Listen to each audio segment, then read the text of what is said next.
Começou? Só ver se tá Então, gente, qual que é seu nome? Adriel? Adriano. O Adriano veio falar que essa aula aqui, a Dani, tinha dado parecido e tal. Eu acho que ela até se inspirou nos seus slides, que ela foi minha aluna, mas a gente vai pegando mesmo. Mas é porque eu achei muito esquisito começar falando de ato ilícito do nada. Foi o que eu falei.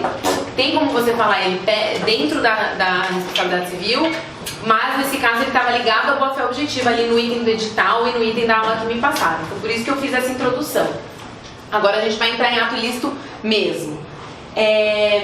O artigo 186 do Código Civil fala: aquele que, por ação ou omissão voluntária, negligência ou imprudência, violar direito e causar dano a outrem, ainda que exclusivamente moral, comete ato ilícito. O que eu enfatizei aqui?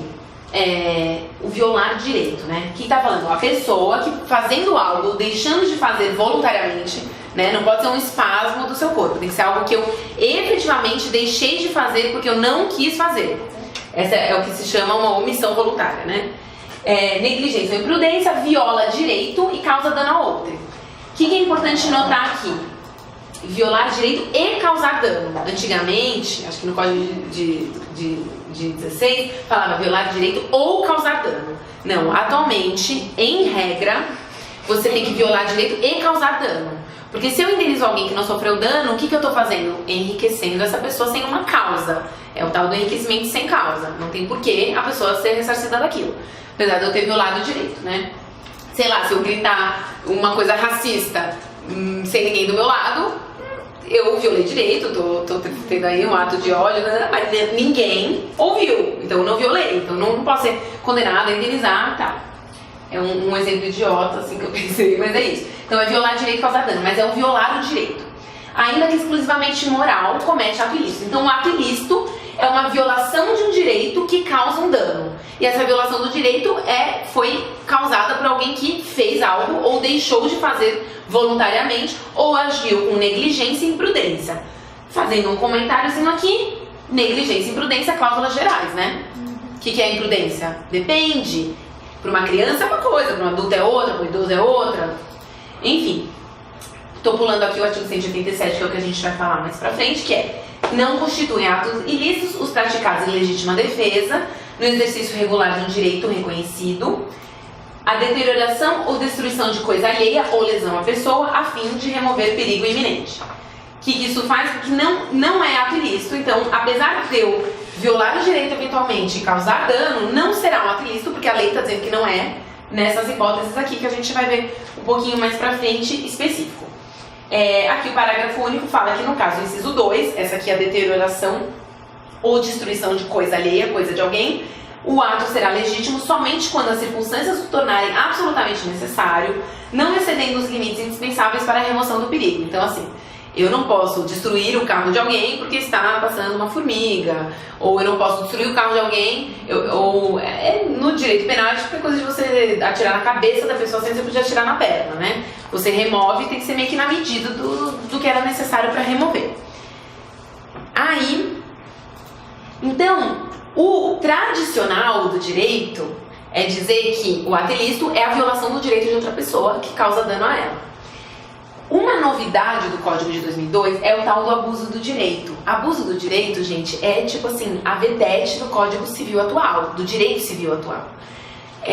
Por quê? Porque o abuso do direito justamente é uma outra lógica. Também comete ato ilícito o titular de um direito que, ao exercê-lo, excede manifestamente os limites impostos pelo seu fim econômico ou social, pela boa-fé ou pelos bons costumes. Então ele não violou o direito, ele tem um direito. Mas ele exerceu mais do que ele podia. Ele não podia ter exercido tanto. Então ele é dono desse direito. Isso é Código de 2002, gente. Porque no Código de 16 era o quê? O direito é meu, eu faço o que eu quiser com ele. Tem um leading case que eu acho que até da Inglaterra, de quando surgiu a questão do abuso de direito, que era um cara que ele era dono de um campo e ele não queria que passasse avião. Então ele construiu umas torres gigantescas para não passar avião. Só que, gente, ele tem o direito de propriedade. Ele pode fazer o que ele quiser com aquilo, mas tem limite, tem alguma função, tem alguma finalidade de você construir essas torres, ou é porque você não tá afim que passe avião em cima do seu terreno. Então assim, ele é dono, mas ele exerceu mais. Ele podia ter construído uma torre, mas não uma torre que impedisse passar avião. E isso, gente, é aplicável em vários ramos do direito, em vários. Eu trouxe até um exemplo processual que vem depois. Então assim, é sempre um argumento possível de você ter. Você olha e fala assim, meu, a pessoa tem um direito, mas será que precisava tanto? O credor tem uma regra que é a aplicação disso já na prescrição legal, que é do... Você tem o princípio para o credor é a satisfação integral do débito, do crédito dele, né? Ele tem o direito à satisfação integral. A lei vai perseguir a satisfação do débito, mas ele tem que exercer isso do modo menos gravoso para o devedor. Então, se você está me devendo 10 mil reais e você tem um carro e uma casa, eu não posso executar sua casa. Não faz sentido eu executar uma casa de 200 mil reais para satisfazer uma dívida de 10. O que eu faço? De se esperar que o juiz vire e fale, executa o carro antes. O carro custa 15. Não vai executar a casa. Então você tem um limite. Tem que ser do modo menos gravoso para o devedor. Então é isso, gente. Aí eu vou ler aqui a frase que fica mais bem feita. A ninguém é autorizado exercer... O abuso do direito é um limite interno ao direito subjetivo. O direito subjetivo é o direito do indivíduo. É um limite. A ninguém é autorizado exercer um direito ilimitadamente. A dignidade da pessoa humana, como valor máximo do ordenamento, faz com que o direito mereça proteção à medida que protege as pessoas. É o que eu falei. O seu direito de propriedade ele só é protegido à medida que protege a sociedade. Você também é um indivíduo, óbvio. Mas ele tem que ser, o valor da dignidade da pessoa humana é o que dá sentido à proteção do seu direito. Nessa ótica, inviável o exercício de direito pelo seu titular e prejuízo de terceiro. É a ideia de que o direito se volta à tutela dos direitos constitucionalmente legítimos. É um instituto que se lastreia para os demais campos do direito. Ele está no Código Civil, mas é aquilo dos microsistemas, um afetando o outro. Ele vai afetar o direito do trabalho, do consumidor, tudo. É o que eu falei, o conceito do abuso de direito é novidade no Código de 2002. Ele demorou para começar a pegar, mas atualmente é uma análise que a gente sempre tem que ter. Essas questões dessas reintegrações de posse, eu acho absurdo. É o que eu falei. Para mim não faz sentido, para mim um senhor que tem 91 anos, que ele quer tirar 1000 famílias de uma área para exercer atividade comercial, eu não vejo sentido. Eu acho que ele está abusando do direito dele, sabe? 40 anos que ele não estava naquele imóvel, é o caso do Pinheirinho, são esses casos. Tipo, você tem uma propriedade, o direito é seu, mas assim, você está abusando, você ficou um tempão sem exercer, e é uma coisa muito subjetiva, que você vai ver na análise caso a caso.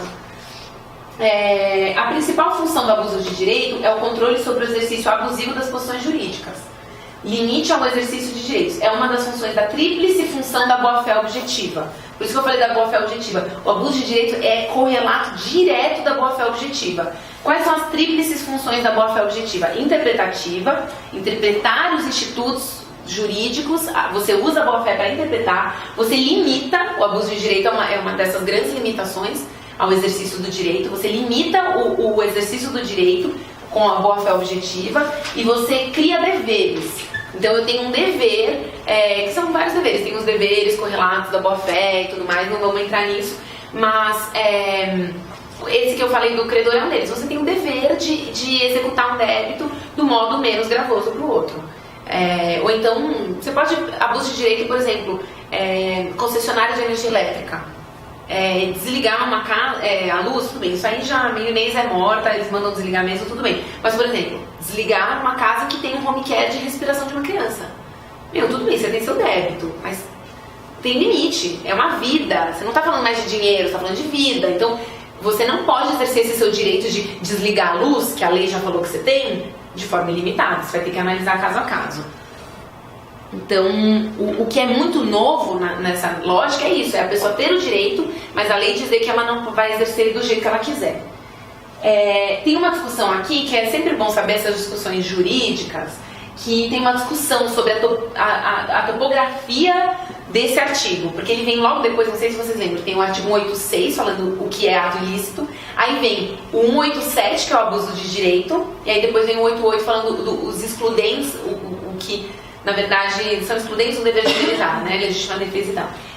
E o título do capítulo é dos atos ilícitos. Então se fala, será que o abuso de direito é um dos atos ilícitos? Essa discussão parece um pouco etérea, assim, meio sem função, mas ela tem uma razão de ser. Então, a conjunção natural, quando o código saiu, era que o abuso de direito ele era um ato ilícito. Só que o artigo 927 e a mesma lógica do artigo 186 fala aquele que por ato ilícito, aí ele cita 186 e 187, então ele cita o ato ilícito lá do bonitão da violação do direito e também o 187 do abuso de direito, causar dano a outro e fica obrigado a repará-lo. Haverá a obrigação de reparar o dano independentemente de culpa, nos casos especificados em lei ou quando a atividade normalmente desenvolvida pelo autor do dano implicar, por sua natureza, risco para os direitos de outrem. Isso aqui, gente, é super legal. Isso aqui é sobre o risco do negócio, o risco da atividade e tudo mais. Porque assim, eu digo que essas coisas são bem legais, porque a gente sempre está do lado mais fraco na defensoria. A lei nem sempre vai te ajudar, entendeu? O que diz assim, precisa indenizar nesse caso. Então você vai ter que comprovar por outros jeitos que aquela pessoa foi prejudicada. Porque do mesmo jeito que o Código Penal é feito num contexto de opressão, de excludente, o Código Civil também, ele continua patrimonialista, ele continua com essa lógica. Então, por exemplo, aqui o risco da atividade é um deles. Você fala assim, tudo bem, não foi sua culpa, mas você tá tendo muito lucro nessa atividade que você está fazendo e você faz todo mundo ter prejuízo com ela. Tem um exemplo clássico que todo mundo fica dividido, que é o da pessoa que se suicida na linha do trem. Eu quis me jogar. A minha família vai receber indenização? Tem uma discussão. Porque a gente fala, todo mundo sabe que não pode se jogar. Se se jogou, você é idiota, não vai ter indenização. É a lógica de metade do TJ. Só que o que a outra metade diz aqui, ó? É que nessa coisa também tem relação de consumo. Mas vamos supor que não tem. É essa lógica aqui que é a mesma do Código de Defesa do Consumidor. Concessionária da CPTM, o metrô e tudo mais. Você tem muito lucro nessa atividade. E com essa atividade você cria um risco. Porque se não tivesse o trem passando, ninguém ia conseguir se suicidar na linha do trem. Ou não ia conseguir ser empurrada, nem sempre você consegue saber se a pessoa realmente quis se suicidar. E você tem lucro. Então a sua atividade naturalmente gera risco. Aí o risco você pega e pulveriza e o lucro é só seu. Então o risco, cada um que cair, que se suicidar, você arca, tá? Porque você sabe que não pode se jogar aqui. Agora, todo lucro por tudo é meu. Então, como essa atividade, ela naturalmente gera um risco, é um risco para a sociedade. O risco de ter um idiota que quer se jogar, é o risco de alguém tombar ali, é um risco. Você está gerando risco e disso você está ferindo lucro. Então, quando alguém tiver um prejuízo, você vai partilhar desse prejuízo junto. É bem louco, porque o que diz o tribunal? Nas câmaras que votam que tem indenização. A gente tem que fazer isso para quê? Para que ela queira parar de produzir esse risco. Por exemplo, a linha amarela do metrô, hoje em dia você não consegue se jogar. Custou, né? Custou. Por quê? Porque você indeniza. É muito fácil pra mim ter uma linha ali sem nenhum... O trem, se não me engano, tem um lugar que você consegue passar no meio da linha. Não é divulgado, mas todo dia morre gente bastante. Eles não divulgam, porque é uma coisa meio ética, né? Assim, pra não incentivar. Mas então, aí o que a linha amarela fez? Putz, se morrer gente aqui a gente vai indenizar. Vamos murar. Ninguém faz porque é bonzinho. As pessoas fazem porque pesou no bolso. Então, enfim. Voltando aqui pro abuso de direito. Deixa eu ver se isso aqui importa. É a mesma lógica, por isso que eu falei do antes. É a mesma lógica da despatrimonialização. Que é isso. O direito tem que servir a alguém, tem que servir a seres humanos. Ele não vai servir a si próprio. Aí aqui tem um enunciado aqui. Por que eu falei que a questão da topografia importa? Porque, não sei se vocês lembram, fala lá causar dano. Então, qual que é a lógica? Eu vou indenizar. Alguém abusou do direito, causou dano, eu indenizo. Só que na despatrimonialização, que é o direito, ele não quer mais agora monetarizar. Deixa eu morrer, aí a gente indeniza. Não, ele quer que não morra na linha do trem. Ele quer ser promocional. É diferente de eu ficar omissa e ficar indenizando quando precisar. Não, ele é promocional. Ele quer produzir coisas boas, assim, melhorias, mais solidariedade, mais nas relações. Então ele quer promover coisas. Então, se você pega o abuso de direito e fala, você indeniza. Que é o que fala ali o 927, ó. O 927 fala aqui, ó, aquele que por ato ilícito causar dano a outro, ele fica obrigado a repará-lo. Então você repara. Aqui tá citando um 187, que é o abuso de direito. Então tá bom, abusou de direito, você repara. Aí o quê? O que você vai esperar? Que a pessoa vai entrar com uma ação, daqui 3 anos vem uma sentença? De alguma forma, você mudou a forma de relações sociais? Nenhuma. Então a intenção é, aí eu coloquei aqui, mas não é mera reparação que o direito civil constitucional busca. O direito civil constitucional, ele busca melhoria nas relações, mais solidariedade, a dignidade. Você não muda a dignidade de uma pessoa indenizando, isso é a coisa que a gente mais vê na defensoria. Fica aquela pessoa amarrada naquele processo. Aí você fala, meu, ele tá querendo justiça. Quando o dinheiro vier, ele vai ver que ele não vai se sentir, que o dinheiro vai vir menor do que ele imagina, na maioria das vezes, e que não mudou nada. Ficou com aquele vazio. Então, assim, a ação jurídica, o judiciário, não pacifica conflitos, na maioria das vezes. Por isso que tem tanto esforço por conciliação, mediação. Porque, se você consegue mediar a pessoa dentro de 6 meses que deu o problema, é alguma coisa. Agora, 4 anos depois, não é nada, né? Então, fica essa discussão. Então, o abuso de direito, ele é um ato ilícito? Tal como está falando lá no 186 e no 927, aí tem aqui esse enunciado da jornada de direito civil. Eu ficava me questionando o valor dos enunciados da jornada. Eu falava, isso não cai na prova. Mas é muito legal porque, assim, é um bando de jurista que se reúne e tira dali uma interpretação. Normalmente é uma interpretação bem de vanguarda. Então, assim, é o que está rolando no direito. E quando tem um enunciado, você sabe que por trás daquilo teve muita discussão. Então é um caso, assim, que os juízes devem pegar bastante e tal. Realmente não cai, mas ele é importante porque ele exprime a interpretação do que está rolando nesse caso no direito civil. Aí tem aqui o enunciado 539. O abuso de direito é uma categoria jurídica autônoma, ou seja, ele não é um ato ilícito apenas, em relação à responsabilidade civil. Por isso, o exercício abusivo de posições jurídicas, que é o conceito de um abuso de direito, né? Exercício abusivo de posições jurídicas desafia controle independentemente de dano. Então, aquele artigo do 186 que fala aquele que violar direito e causar dano, ele não compreende toda a ideia do abuso de direito, porque desafia controle. O que está dizendo controle? O judiciário pode atuar independentemente de dano. Então, o que o judiciário pode fazer? Falar, ainda que você ainda não tenha causado nenhum dano, mas você vai parar, porque senão você vai causar. Aí você consegue desafiar esse controle, levar ao judiciário antes que aquele dano ocorra. Então essa é a importância da discussão topográfica. Aí qual que é a conclusão? Mais assim, né? Deve ter correntes e correntes, mas o mais geral, o majoritário aqui. O abuso de direito apenas pode ser considerado ato ilícito lato sensu. Se você for considerar uma análise lato sensu, ele que se subdividiria em ato ilícito estrito sensu, lá do artigo 86, que é o quê? Violação de direito somado a dano. Isso é o ato ilícito estrito sensu. E no ato antijurídico, artigo 187. Então o abuso de direito ele é um ato antijurídico, você violou a ordem jurídica, não necessariamente você causou dano.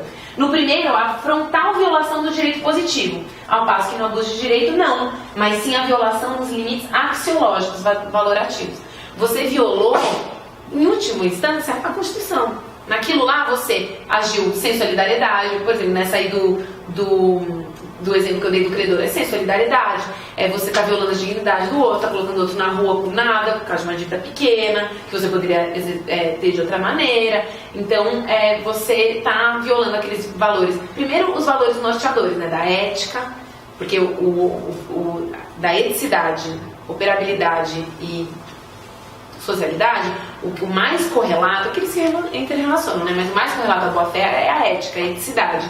Então você está violando a ética, em último caso a dignidade da pessoa humana, né? Se você age no abuso do seu direito. E aí então é isso, você não precisa ter dano. Essa que é o grande pulo do gato. Isso cai em prova, gente. Porque eu nem sei se eu trouxe aqui um teste, mas isso cai, assim, a típica, a gente estava falando de prova CESP, pegadinha CESP. O abuso de direito é um ato ilícito. Aí você fica, isso está certo ou está errado? Porque numa certa interpretação numa outra não é, aí... Eu até depois dei uma manha aqui de como fazer prova CESP. Essa é uma que você fica em dúvida. Você fala, não sei, né? Professora, diga. O abuso de direitos naquela faceta antijurídica também gera responsabilidade, então? Sim. Ah, tá. Pode gerar, né? Pode gerar. Eu posso... esse exemplo que eu dei aí no comecinho do avião. Ele não causou dano, né? Não passou ali. ali. Mas eu posso entrar com uma ação e falar, meu, tira, você tá abusando do seu direito. Não causou dano nem nada, mas é antijurídico. Ele viola os valores do ordenamento, né? Eu coloquei aqui uma observação que o Código Civil não adota a teoria dos atos emulativos, que é uma teoria em que requer a intenção de prejudicar alguém. A única hipótese em que essa teoria é contemplada é no artigo 1228, parágrafo 2º, que eu vou ler aqui só para a gente ler os artigos, né? O proprietário tem a faculdade de usar, gozar e dispor da coisa e o direito de reavê-la do poder de quem injustamente a possua ou detenha. Aí aqui, um artigo básico, vocês têm que ter sempre em mente: o direito de propriedade deve ser exercido em consonância com as suas finalidades econômicas e sociais, cláusulas gerais, total, e de modo que sejam preservados, de conformidade com o estabelecido em lei especial, a flora, a fauna, as belezas naturais, o equilíbrio ecológico, o patrimônio histórico-artístico, bem como evitada a poluição do ar e das águas. Aí aqui sim, são defesos atos que não trazem ao proprietário qualquer comodidade. Isso aqui está falando de abuso de direito, nitidamente. Então assim, se aquilo não te trouxer nenhum benefício, você não vai fazer. Não faz. Ou comodidade ou utilidade, e que sejam animados pela intenção de prejudicar a outrem. O único lugar que está requerendo esse elemento subjetivo interno é aqui. Normalmente o abuso de direito, bem como a boa-fé objetiva, ele é visto de uma maneira externa. É uma análise do que você pode esperar de uma pessoa que vive em sociedade, apenas. Não importa se você conhece.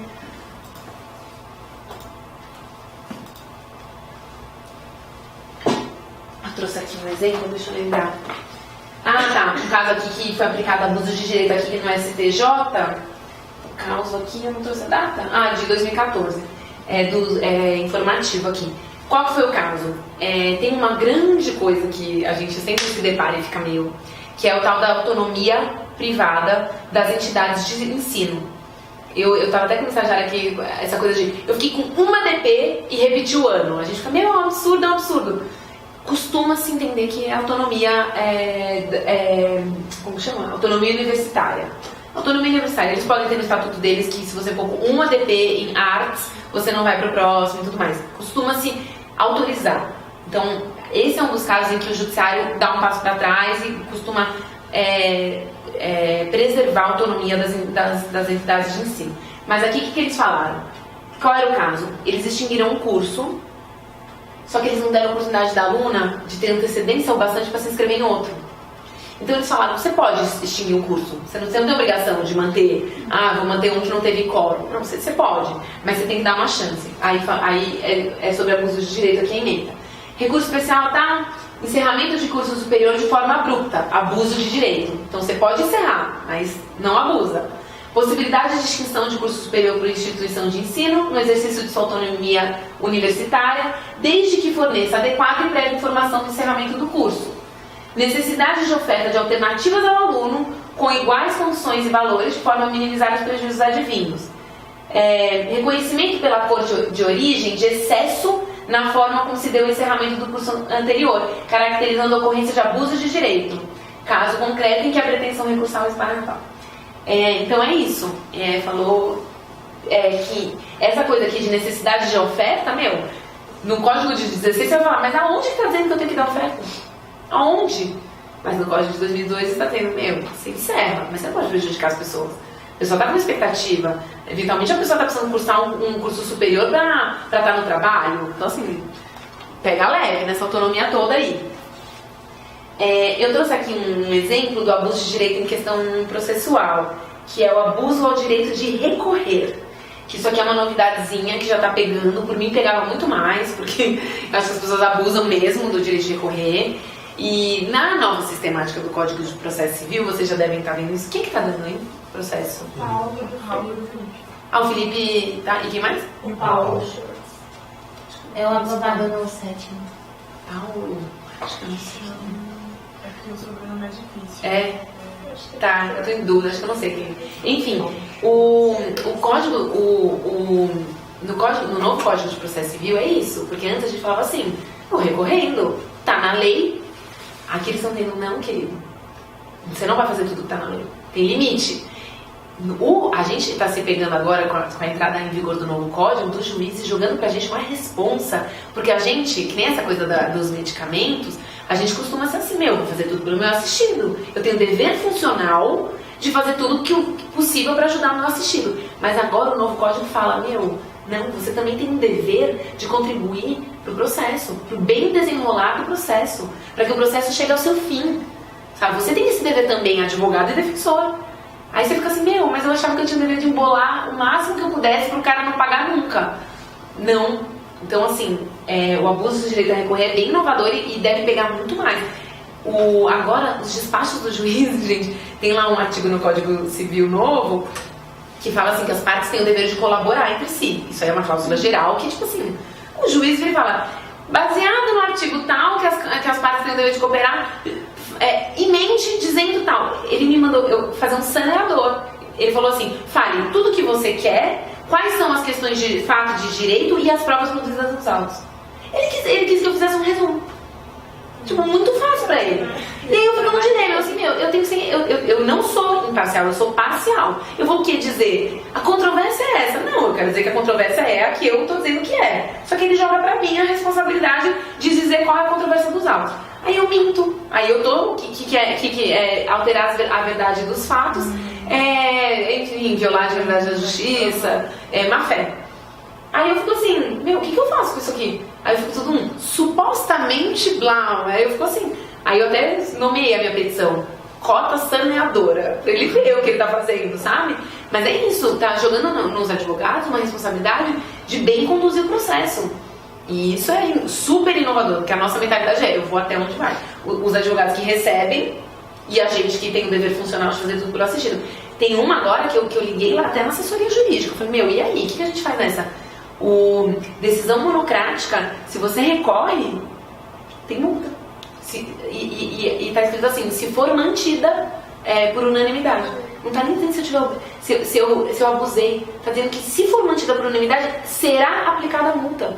Não tem nenhuma subjetividade. Mas aí, professora, aí tem que tomar cuidado também com a interpretação desse abuso de recorrer, porque viola o princípio do duplo grau. Então eu não posso... Pois é!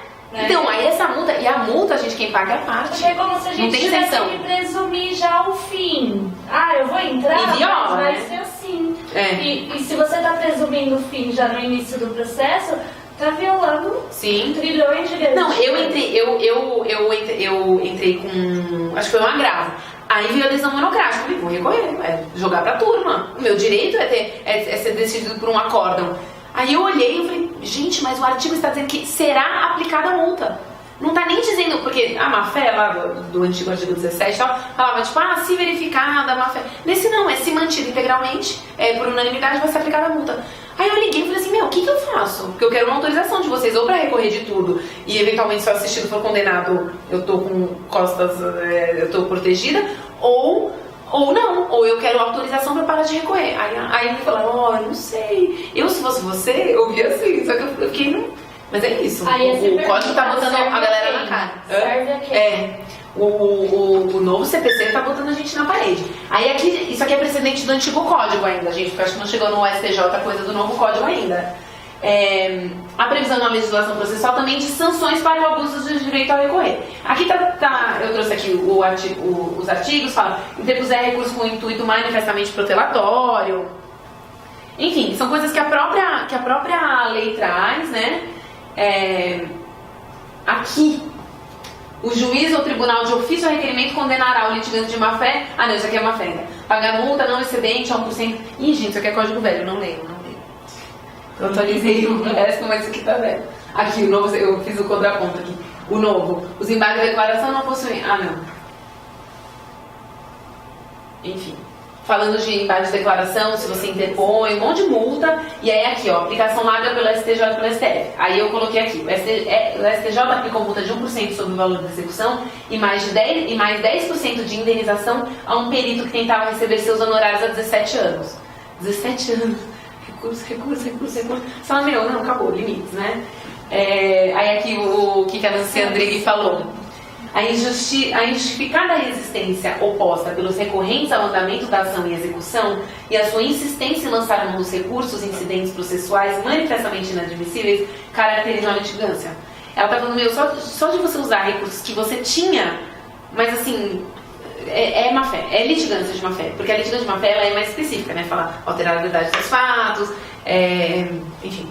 Mas ela falou, não, tanto recurso assim é má fé também. Aí eu trouxe aqui alguns precedentezinhos aqui da Fazenda, enfim, trouxe aqui, e já tem precedente na Fazenda, inclusive. Eu lembro que eu peguei um caso horroroso quando eu estava no tribunal, de um rapaz, seguro DPVAT, foi atropelado, perdeu a perna, perdeu aqui tudo, assim. E aí eles recorrendo padrão, que é escritório de advocacia em massa, dizendo que não tinha prova de que o dano era definitivo. Não tinha prova da definitividade do dano, o cara amputado.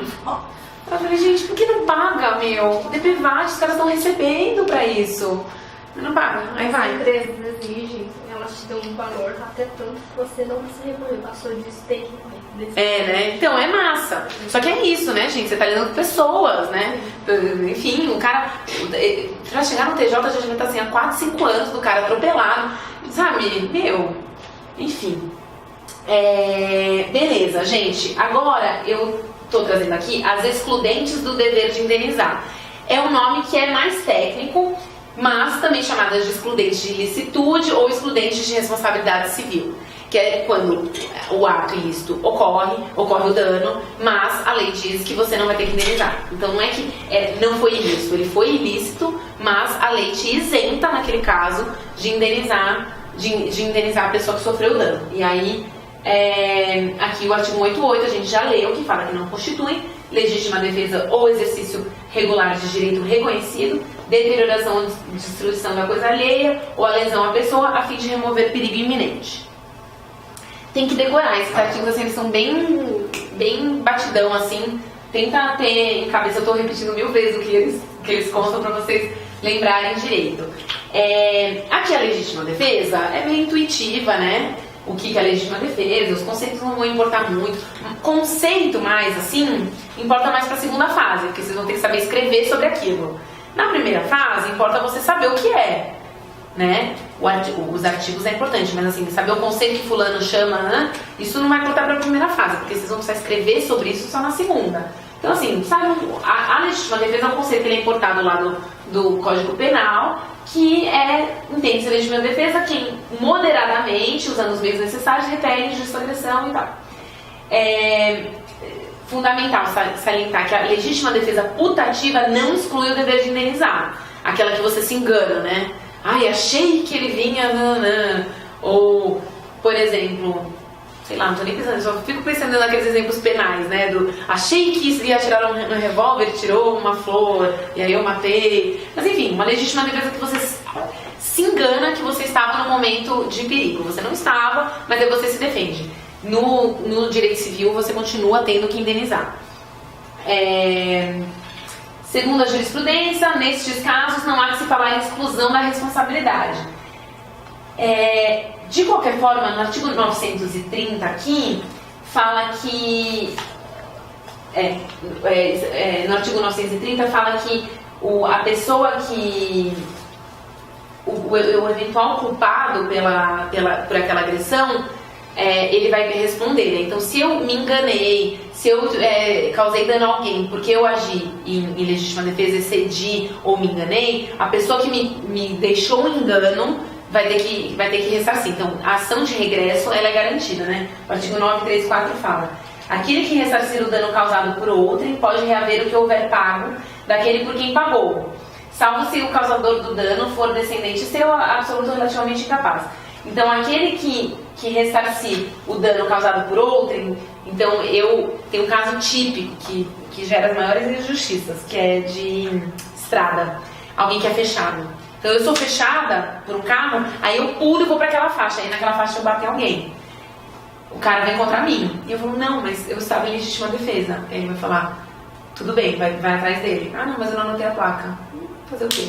Né? Eu não tenho culpa nenhuma que você bateu no meu carro. Então, o que está dizendo é garantido o direito de regresso ao outro, com relação a esse outro. Muitas vezes esse outro não existe, você não consegue, né? Mas é o típico caso. Aí aqui tem o estado de necessidade, de remoção de perigo iminente, é autoexplicativo, né?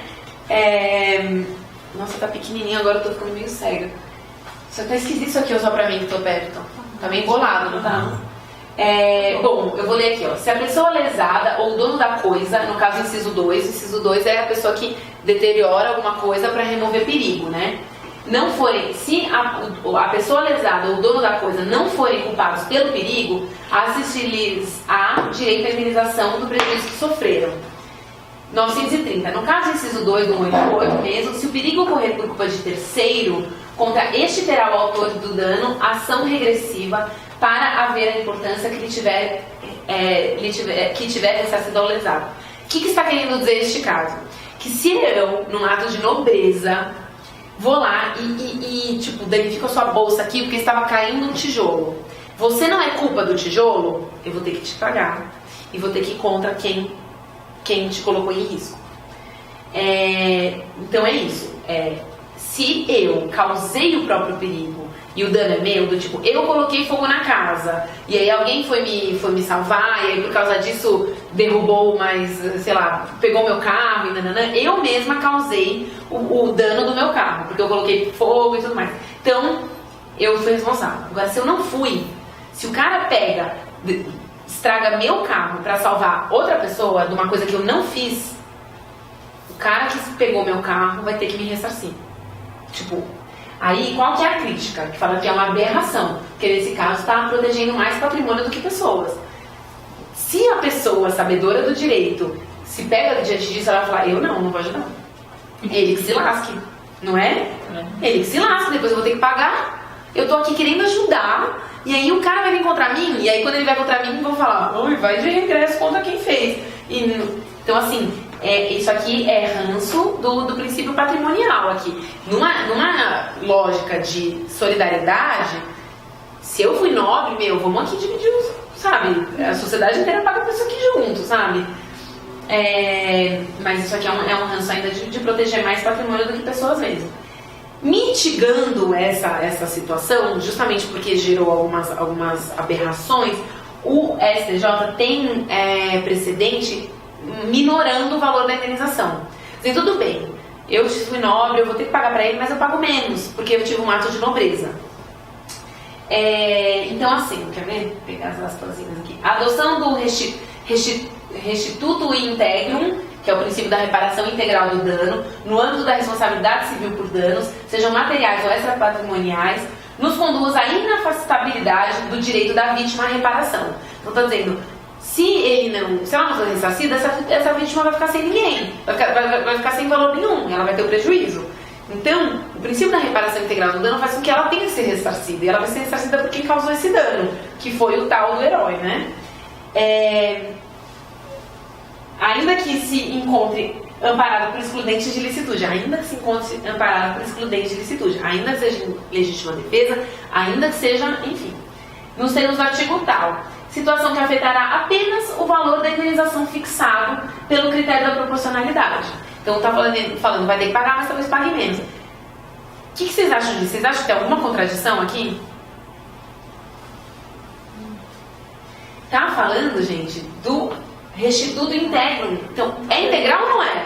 Eu vou pagar tudo ou não vou? Então, me deram um prejuízo de 15 mil. Porque o cara foi nobre, ele me paga só 10. Pô, então não é integral? 5 aí eu fiquei a ver navios.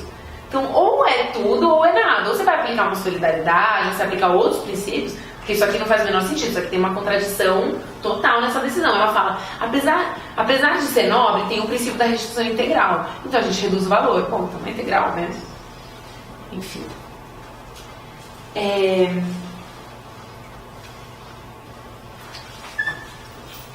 Eu trouxe aqui alguns precedentes. Um dos típicos casos de exercício regular do direito é inscrição do nome do devedor no Serasa. Causa dano, é ruim para todo mundo, mas eu tenho direito. O fulano está me devendo, eu tenho direito a inserir o nome dele no Serasa. A gente pode até questionar se tem abuso do direito. Por exemplo, se deve 1 centavo. Eu nunca vi, mas eu diria que é um abuso de direito. Pô, 1 centavo? Para uma empresa, o Bradesco inclui meu nome no Serasa porque eu estou devendo 1 centavo. Eu acho que nesse caso tem que falar, gente, Bradesco você tem direito, mas calma, sabe? Afeta tanto a vida de alguém ter o nome no Serasa, tanta restrição de crédito, tanta coisa. Eu já ouvi dizer que tem gente que perde emprego, que não consegue, que eles vão ver o cadastro, eu fiquei desacreditada. Isso acontece. Quem trabalha com muita área financeira, acontece porque tipo a pessoa pode ficar tentada? Esse é o valor? Tanto na procura do emprego quanto quem atua lá. Não sei por quê. Ainda não é uma coisa certa, né? Que coisa doida. Será que o princípio é que a pessoa vai ficar tentada, tipo, sanar? Ela lida mal com o próprio dinheiro, vai lidar mal com os outros? Não sabe administrar o próprio, não sabe administrar. É doido. Enfim, então, tanta coisa faz o nome do Serasa. Uma defensora esses dias estava com o nome do Serasa. É verdade. Enfim, eu tô devendo pra PUC da minha especialização. Adiando ir lá, qualquer dia eu não vou estar no Serasa. Aí aqui, a mesma lógica que tem um precedente aqui recente, não sei de quando é que eu só peguei coisa recente, mas não sei quando foi julgado definitivamente. A mesma tese é aplicada ao condomínio que publica o número da unidade inadimplente na prestação de contas que circula entre os condôminos. É super pejorativo, assim, super chato, porque todo mundo rateia a cota do cara que não tá pagando, né? No condomínio é assim. E aí o pessoal fica morrendo de raiva do apartamento que tá sem pagar. E aí tinha uma coisa do tipo, eu queria que não divulgassem, porque viola a minha intimidade, mas ele falou, você tá devendo, é um exercício regular do direito do condomínio mesmo. No caso de... Aqui tá falando do exercício regular do direito, lembra? O exercício regular do direito, que está no 188 para o inciso 2, que fala legítima defesa no inciso 1, legítima defesa ou exercício regular de um direito reconhecido. Não é exercício regular, gente, peraí, deixa eu ver aqui o artigo. Exercício regular de um direito reconhecido. Não, então peraí, qual que fala do... Peraí... Requisito cumprimento do dever legal? Não, é isso mesmo. O exercício regular de um direito reconhecido. É porque esse direito reconhecido, o entendimento é que ele é um direito reconhecido, por exemplo, no caso de um policial, entendeu? O direito obriga um policial a repelir uma agressão, a, tipo, danificar o patrimônio público em alguns casos, o bombeiro a mesma coisa. Então, neste caso, eles não vão ser obrigados a ressarcir, porque eles estão no exercício regular do direito. Eles não estão numa legítima defesa de terceiro. Entendeu? Quando um bombeiro invade, vamos lá, um exemplo banal, arromba a casa de alguém, ele está causando prejuízo. Arrombou a casa de alguém para socorrer, ele está causando prejuízo. Ele poderia ser cobrado pela pessoa. Se não foi a própria pessoa que causou o incêndio, ele poderia ser cobrado. R$400 a minha porta, bombeiro. Você arrombou, você podia ter aberto. Mas não, ele está nesse exercício regular. Então ele não está na legítima defesa de terceiro. Ele está no exercício regular. E aí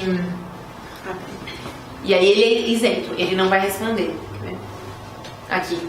É o que ocorre com o policial quando combate ao crime, no caso o bombeiro já apagaram incêndio. Por tal conclusão, no exemplo do que foi exposto, quanto ao estado de necessidade, se um bombeiro arromba uma porta para salvar a criança de incêndio, sua situação não está enquadrada no inciso 2 do 188. Então, dessa forma, não se aplica o 929, que é que ele vai ter que ressarcir. Aí vocês me perguntam, né? Então quem que vai ressarcir? Porque não é o princípio da restituição integral?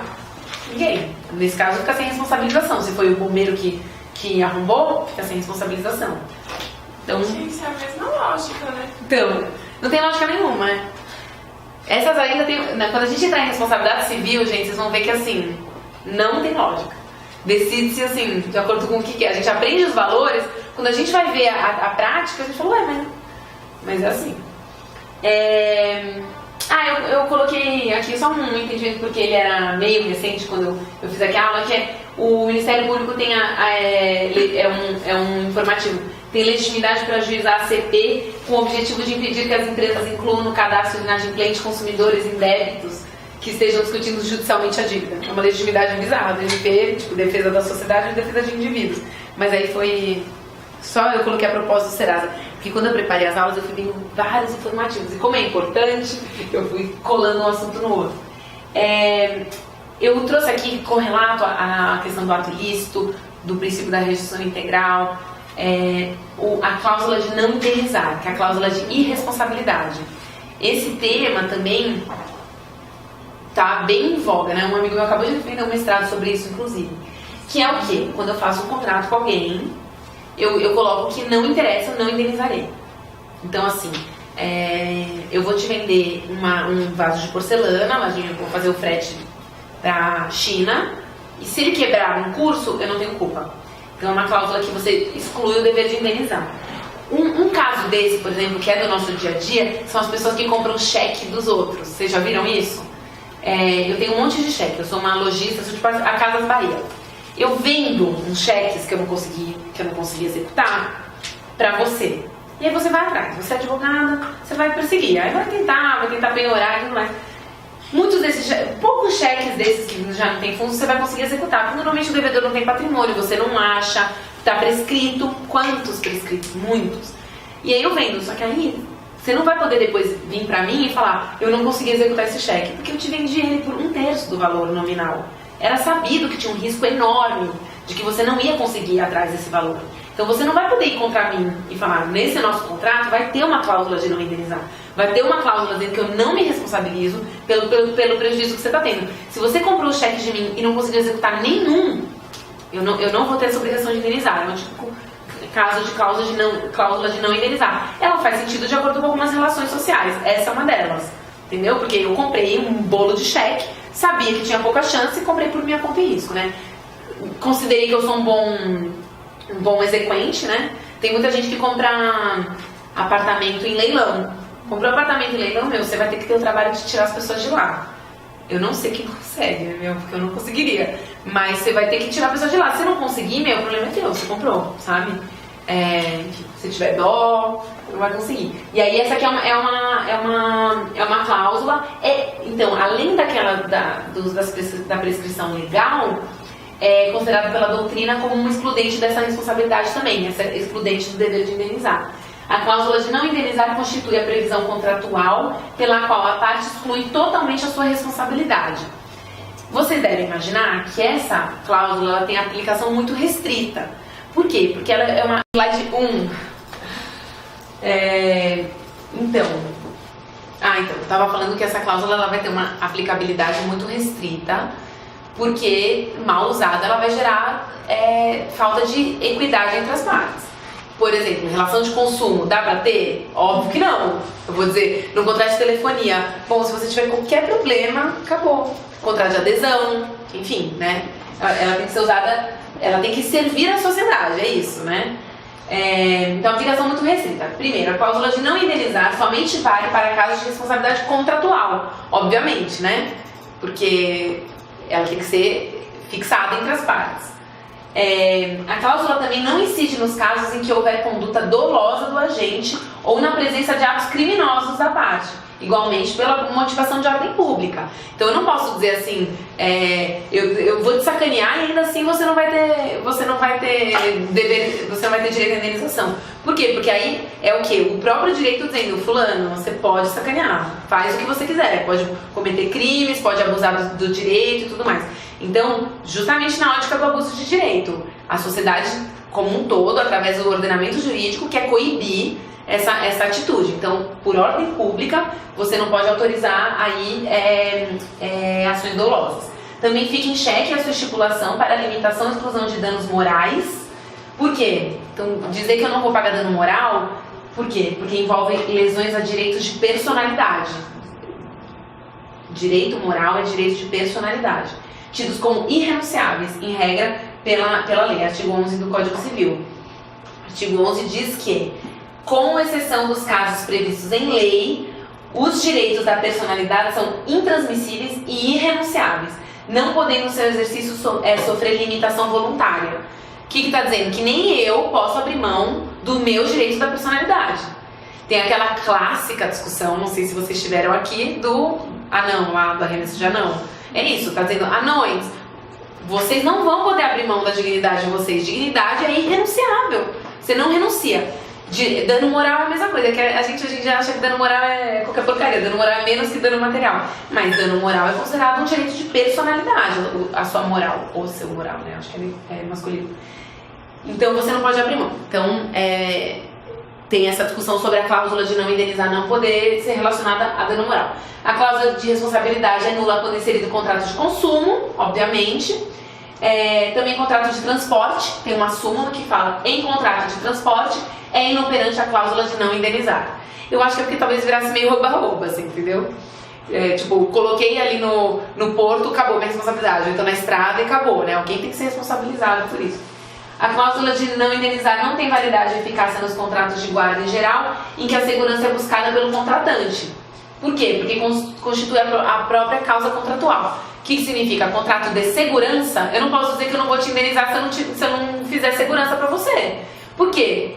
O que tá falando causa aqui? O que lembra a causa? Que princípio?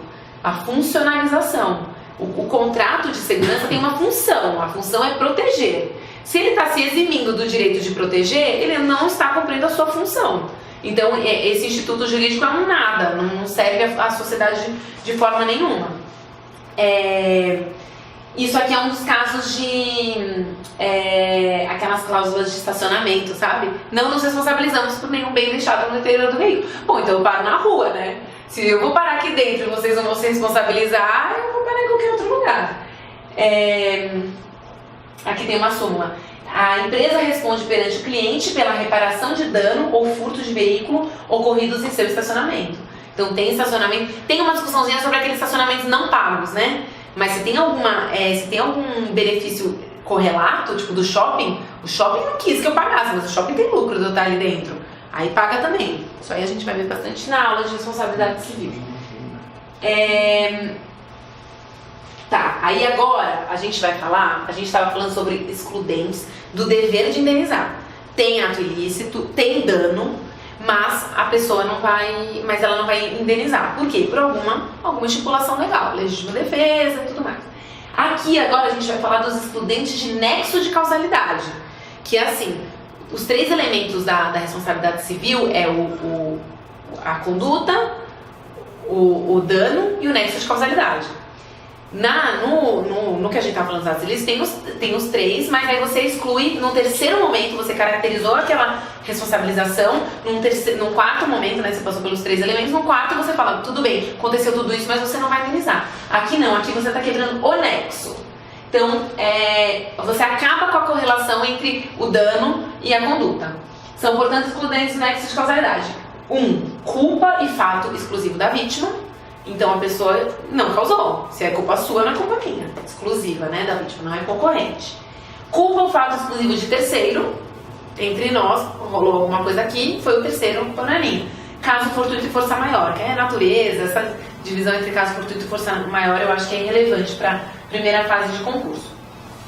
Existem algumas hipóteses de manutenção da responsabilidade, ainda que haja caso fortuito e força maior, quando coloca isso estipulado em cláusula contratual. Então, tipo, mesmo se chover, ou então se chover você vai me indenizar, você está falando sobre a chuva, assim, tipo, sei lá, coisa de casamento.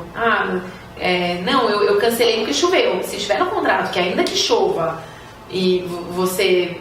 Ainda que, por exemplo, o contrato tem uma cobertura de um casamento, e aí no contrato está dizendo, ainda que não chova, você vai ter a cobertura. Porque eu me programei, porque eu disponibilizei o serviço e tal. Não, mas é um fato da natureza. Não, mas você contratualmente se responsabilizou, né? Então, isso aí, o que se chama uma responsabilidade civil agravada, que ela vai se responsabilizar por mais coisas do que a regra geral. Então, eu me responsabilizo por todos os fatos normais da vida e ainda por causa do fortuito e força maior. Ou eu vou dizer que eu vou me responsabilizar, inclusive, por fato de terceiro. Tem uma responsabilidade civil que ela é agravada. Ela será nula nos contratos de consumo. Enfim, no contrato de consumo eu vou poder dizer, não foi culpa minha. Eu fui assaltado na boca do banco, por isso eu não paguei a conta, meu. Fato, culpa exclusiva de algum terceiro, não é minha. Nos contratos de adesão por aplicação, é a mesma lógica anterior da cláusula de não indenizar. Vou ler aqui o artigo 424, que se relaciona tanto às excludentes do nexo de causalidade quanto à cláusula de não indenizar. Ele diz que, nos contratos de adesão, são nulas as cláusulas que estipulem a renúncia antecipada do aderente a direito resultante da natureza do negócio. Então, a própria natureza do negócio é aquela, então eu não posso renunciar a essa natureza, eu estou vedada, né? E também em casos que envolvem a ordem pública. Ordem pública, gente, é tudo e nada ao mesmo tempo. Ordem pública é usada para qualquer coisa. Um desembargador quer fazer alguma coisa, é ordem pública. Ah, tá fora do prazo. Ah, não, isso aqui é ordem pública. A única coisa que eu vi não virar ordem pública lá no tribunal, porque sempre que eu fiquei 4 anos lá, eu fazia sempre os votos, né? Era dinheiro. Dinheiro não tem como virar ordem pública. Tipo, é uma ação exclusivamente patrimonial. Veio fora do prazo, você não pode admitir. Você não pode alegar em qualquer momento dano patrimonial. Isso aí não pode ser ordem pública. No mais, gente, sempre alega, porque aí pode ser analisada a qualquer tempo e tudo mais. É como se a sociedade inteira se importasse com aquele assunto, né? Eu coloquei aqui um off-topic, que é bem recentinho, de 2016, sobre a defensoria. Será que eu quero falar disso agora? Vamos falar só para vocês saberem que tem, porque talvez vocês nunca passem por esse informativo, só para... que eu tinha colocado no final da aula. Aqui teve um... não vou falar disso não, que é processual, gente. Depois vocês leem, se vocês tiverem que ler. Ele vai fugir muito da matéria. Esse assunto aqui do adimplemento substancial, para mim, ele é totalmente relacionado ao que a gente já estava falando. Ele tá bem pra frente na aula de responsabilidade civil, mas eu resolvi trazer agora, porque eu acho que ele é mais correlato, assim. O adimplemento substancial, tanto quanto o abuso do direito, na verdade, eles são até assim, faces de um mesmo fenômeno. Ele também é inovador e ele vem trazer bem a solidariedade, a limitação ao direito. Então, por isso que eu estou falando que eles são faces da mesma moeda, uma limitação a um certo abuso de um direito. Por isso que eu trouxe agora. O que é o adimplemento substancial? Vocês já devem ter ouvido falar que a regra geral, a regra da autonomia privada, a regra para justamente manter as relações sociais vigentes é que a parte lesada pelo inadimplemento pode pedir a resolução do contrato, se não preferir exigir o cumprimento, cabendo em qualquer dos casos indenização de perdas e danos. Qual que é a regra? Você me deve, eu posso cobrar. A gente fez um contrato, você está inadimplente, eu posso cobrar. Eu posso pedir a resolução do contrato, ou eu posso exigir o cumprimento, que exigir o cumprimento já é lógica do novo código, porque antigamente era assim, tudo vira dinheiro, né? Perdas e danos, perdas e danos. Aqui não, aqui eu posso falar, juiz, eu quero que esse contrato permaneça. Uma das funções sociais do contrato é que ele chegue ao seu termo. A ideia é que as pessoas celebrem contrato para que eles permaneçam e cumpram a sua função. A ideia não é que todo mundo se desorganize e aí a relação rompa e aí incida multa, Não, a ideia é que ele vá chegar ao seu termo. Então aqui é uma das coisas. Se não preferir, exige o cumprimento. Então eu exijo. Eu peço, juiz, fixa uma multa aqui para que ele cumpra. O meu interesse é que o contrato seja cumprido e não que seja extinto, né?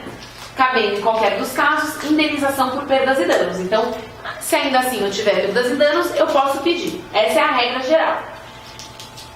É uma regra que é nua e crua, né? Aí o que começou a acontecer? Algumas situações absurdas, do tipo, caso clássico, que foi o que deu origem ao adimplemento substancial, depois ele foi indo para outras áreas, contrato de financiamento. 250 mil parcelas, eu parei de pagar na 249 mil, e aí, não, acabou, devolve o carro. A gente vai estudar os contratos de alienação fiduciária, arrendamento mercantil, tudo mais, são várias parcelas. Tem inclusive de casa, que aí quando você fica inadimplente a matrícula já passa para o financeiro. Você não precisa nem vender, não precisa nem fazer leilão. É assim, realidade nua e crua. Então, começou a ter uns casos que você olhava e falava, é muito absurdo. Porque o contrato diz que no vencimento da primeira parcela, vencem todas, e que para o contrato permanecer eu tenho que pagar todas as que... o contrato inteiro. Então assim, o contrato tem 20 parcelas. Na terceira eu fiquei inadimplente, para o contrato permanecer, eu não tenho que pagar a terceira, eu tenho que pagar as 17. Quer dizer, não para o contrato permanecer, para eu continuar com o bem de um carro. Para eu continuar com o bem, eu tenho que pagar as 17, vai vencer tudo ao mesmo tempo. Aí o coitado que não tinha dinheiro para pagar a terceira, vai ter dinheiro para pagar 17? Nunca. Mas, gente, é isso que costuma vigorar, tá?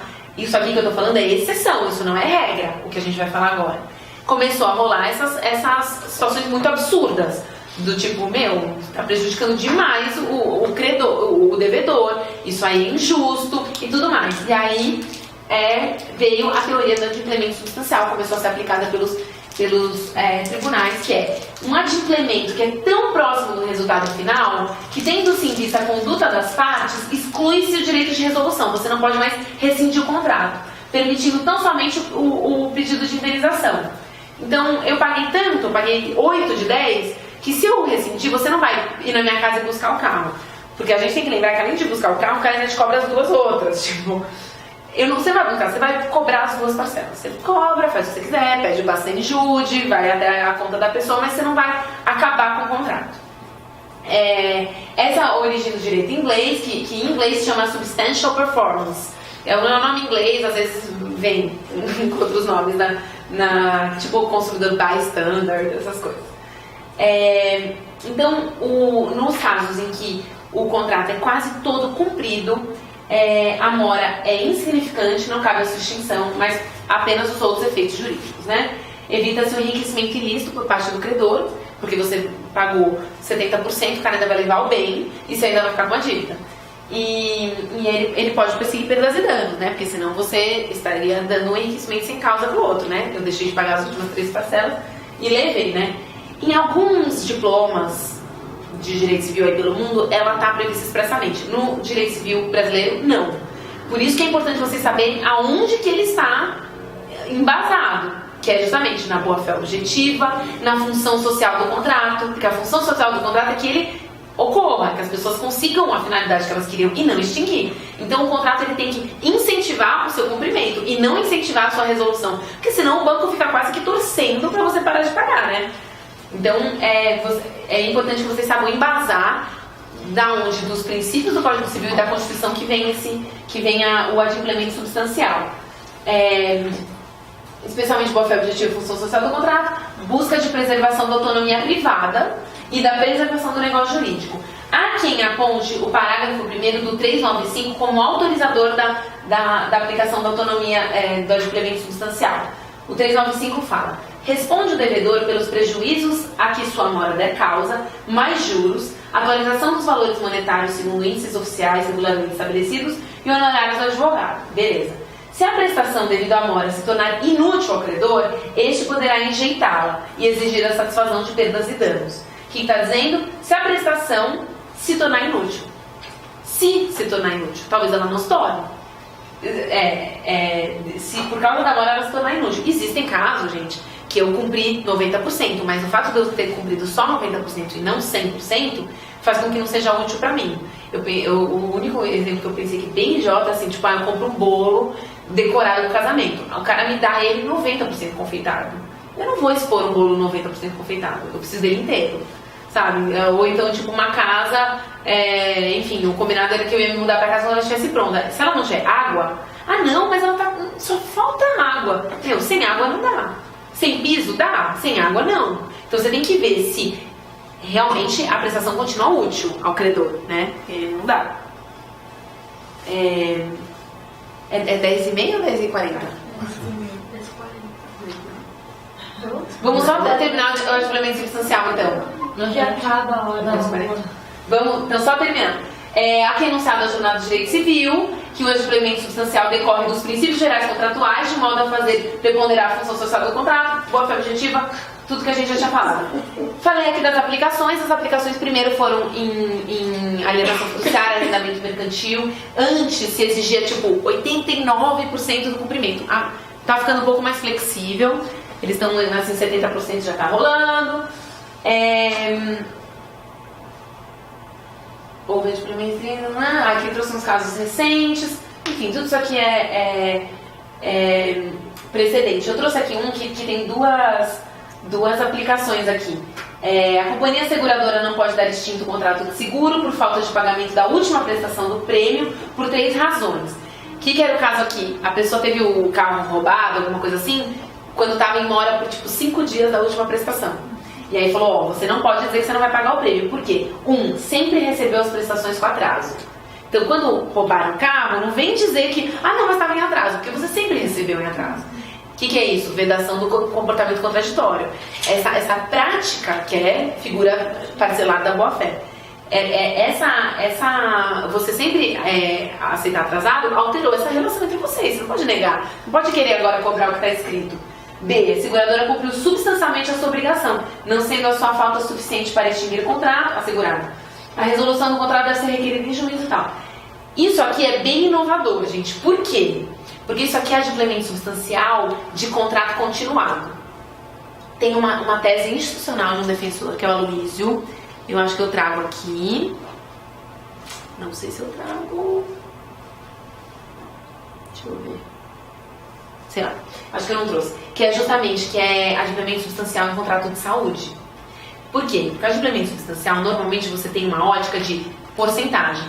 Era isso e pagou isso. Numa prestação continuada, não existe o termo. Você não sabe quanto ela vai durar. Você não sabe se essa relação vai durar 2 anos ou 20. Só que, nesse caso, eles aplicaram adimplemento substancial numa relação de seguro. Então, assim, o seguro estava vigente, mas quanto de quanto? Não sei, mas essa relação está no tempo, está há muito tempo. Então, é um adimplemento substancial sem essa lógica da porcentagem. Isso é bem inovador. Enfim, o desafio aqui é fixação de parâmetro, fica um pouco perdido mesmo, você não sabe, um caso aceita 70%, o outro é 80% e tudo mais.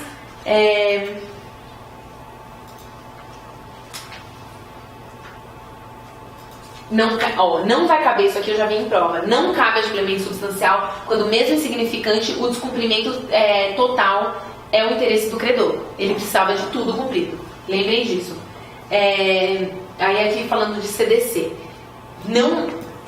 normalmente não vai se aplicar contra o consumidor, porque o consumidor ele tem o direito de optar entre a substituição do produto, abatimento do preço e tudo mais. O fornecedor ele não vai poder falar, ah não, mas era quase, eu te entreguei quase todo o danoninho, faltou só 10 ml. Não tem. Nas relações de consumo, ele não vai poder alegar isso contra o consumidor. Tanto que tem casos clássicos, né? Já CP por causa de tanto de Danone, assim. Então, contra o consumidor, lembrem que, em geral, não vai se aplicar. Deixa eu ver, acho que agora já acabou. Eu trouxe aqui o adimplemento substancial na prova da defensoria, que eu acho que foi a minha prova, só para vocês verem que cai. A caracterização do adimplemento substancial das obrigações produz os seguintes efeitos, exceto... Tentem ver se vocês acertariam. A. Inaugurar ou ratificar a possibilidade do credor perseguir um ressarcimento pelas perdas e danos. Então, caracterizou o adimplemento substancial. A partir daí, o credor pode perseguir perdas e danos? Sim. Obstar a resolução unilateral do contrato? Sim. Adimplemento substancial você vai falar, você não vai rescindir o contrato. C. Impedir que o credor argua a exceção do contrato não cumprido. Sim, também. Ele não vai poder alegar isso para não te entregar ou então para cobrar. D. Liberar o devedor da obrigação. Libera? Não. Você não rescinde, mas ele continua obrigado. D. Descaracterizar a impossibilidade absoluta de cumprimento da obrigação. D. Acabou, gente, adimplemento substancial. Valeu. Gente, no começo tá o meu e-mail, tá? Se vocês tiverem alguma dúvida, alguma sugestão, se eu tô falando rápido, se tem alguma coisa que auxilia e tudo mais, vocês me falam. Se tiver dúvidas existenciais, eu tento responder. Agora que eu tô testando a minha vida, diminuiu o meu tempo útil.